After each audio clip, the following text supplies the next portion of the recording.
साल 2016 में एक अराइवल नाम की काफी मशहूर साइंस फिक्शन मूवी आई थी, जिसमें दिखाया गया था कि पृथ्वी पर अचानक कई एलियन स्पेस शिप आ जाती हैं, जिसमें बैठे हुए एलियंस इंसानों से बात करने की कोशिश करते हैं, पर न तो हम उनकी बातों को समझ पाते हैं और न ही वह एलियंस हमारी बातों को समझ पाते हैं। यह मूवी भले ही एक साइंस फिक्शन हो, लेकिन इस मूवी ने हम इंसानों के अंदर एक सवाल को पैदा कर दिया कि क्या होगा जब सच में हम अंतरिक्ष के अंधकार में किसी इंटेलिजेंट जीवन को ढूंढ लेंगे। हम उनसे कम्युनिकेट कैसे कर पाएंगे। और इसमें एक बड़ा सवाल तो यही है कि क्या सच में हम इंसान कभी एलियन को ढूंढ सकेंगे। और इसमें भी बड़ा सवाल, क्या सच में हमारे ब्रह्मांड में एलियंस मौजूद हैं। तो चलिए आज के इस वीडियो में हम इन्हीं सभी सवालों का जवाब ढूंढने की कोशिश करेंगे।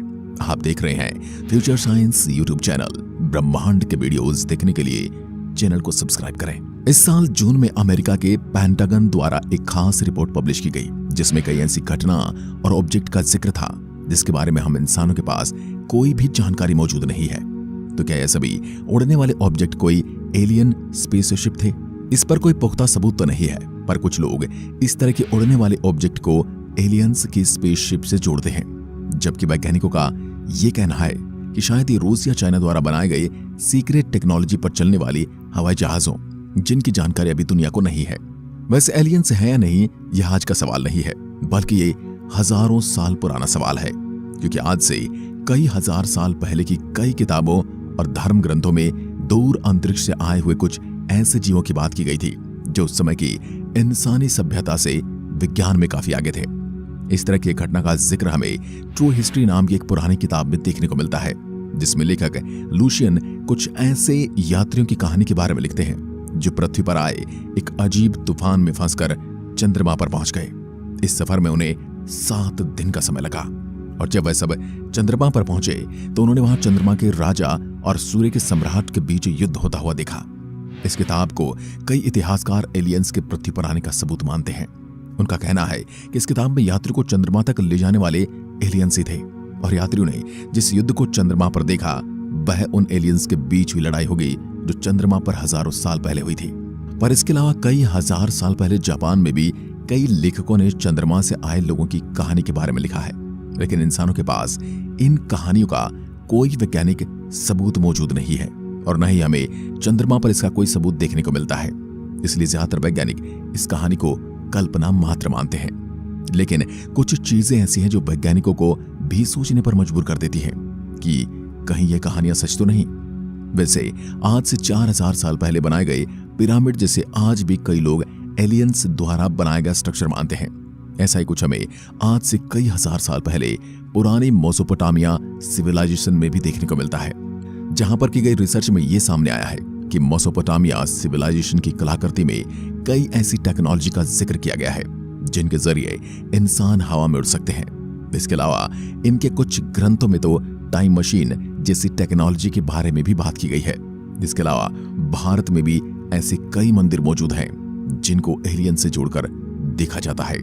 पर परेशानी यह कि अभी हम इंसानों के पास इनमें से किसी भी घटना को सही साबित करने के लिए कोई भी सबूत नहीं है।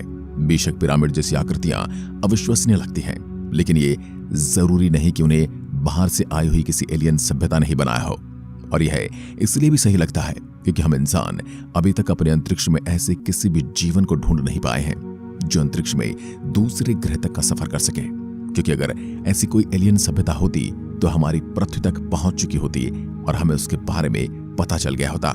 पर इसका मतलब ये नहीं कि अंतरिक्ष में कोई एलियन सिविलाइजेशन मौजूद ही नहीं हो सकती, क्योंकि हमारा अंतरिक्ष जितना बड़ा है उसके आकार को देखते हुए ऐसी संभावनाएं बहुत ज्यादा हैं कि शायद अंतरिक्ष में इंटेलिजेंट जीवन भी मौजूद है, पर शायद वह अभी इतनी तरक्की नहीं कर पाया होगा कि वह हजारों लाखों लाइट ईयर्स दूर यात्रा करके हमारी पृथ्वी पर आ सके।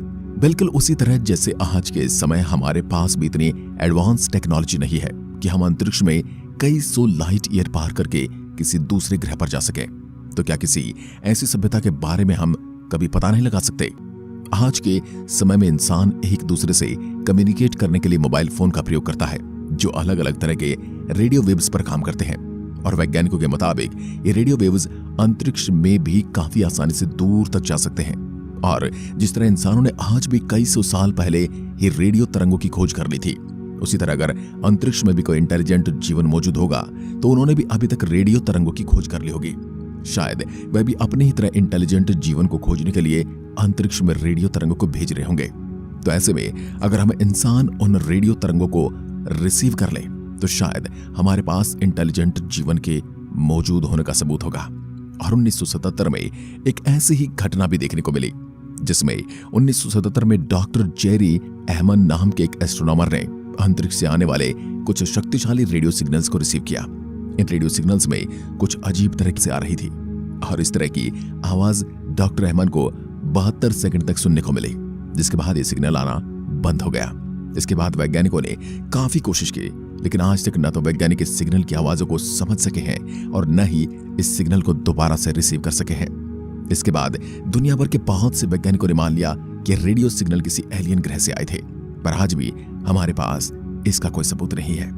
इसलिए आज भी दुनिया भर के कई वैज्ञानिक अंतरिक्ष में अलग अलग तारों और ग्रहों की ओर लगातार रेडियो सिग्नल भेज रहे हैं और वहां से किसी तरह के रेडियो सिग्नल के आने का इंतजार कर रहे हैं।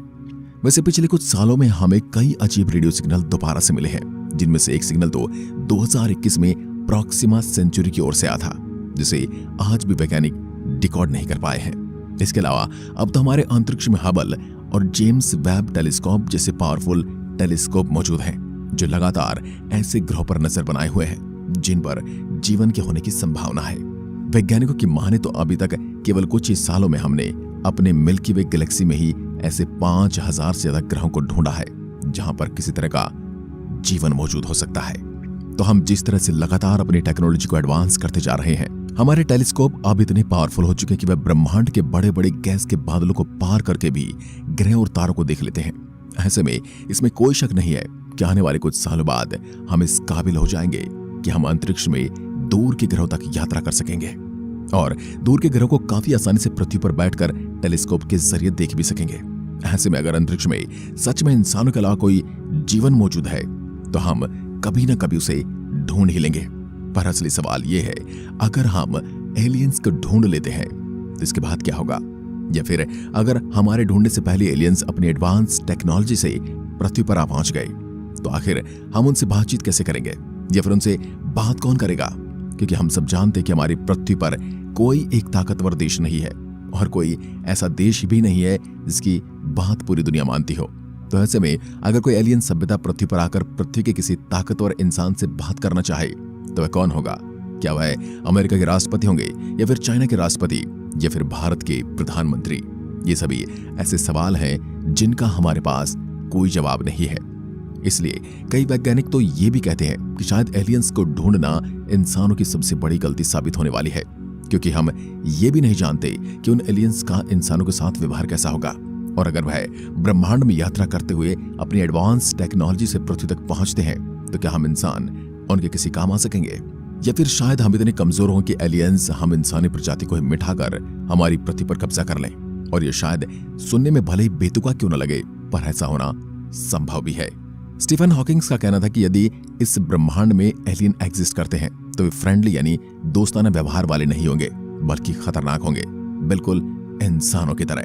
क्योंकि जंगलों को काटने से पहले हम जानवरों के बारे में नहीं सोचते, और अगर हम इंसान इन एडवांस एलियन सिविलाइजेशन से कम इंटेलिजेंट होंगे तो उनके लिए भी हम इंसान किसी जानवर या आदि मानव से ज्यादा कुछ नहीं होंगे, जिन्हें खत्म करना उनके लिए काफी आसान भी होगा। वैसे मैं आपसे जानना चाहूंगा, क्या सच में इंसान का एलियंस को ढूंढना उनकी सबसे बड़ी गलती है? अब आप जवाब मुझे कमेंट बॉक्स में लिखकर बता सकते हैं। आशा करता हूं कि आज की इस वीडियो से आपको काफी कुछ नया सीखने को मिला होगा। आज की वीडियो में बस इतना ही। धन्यवाद।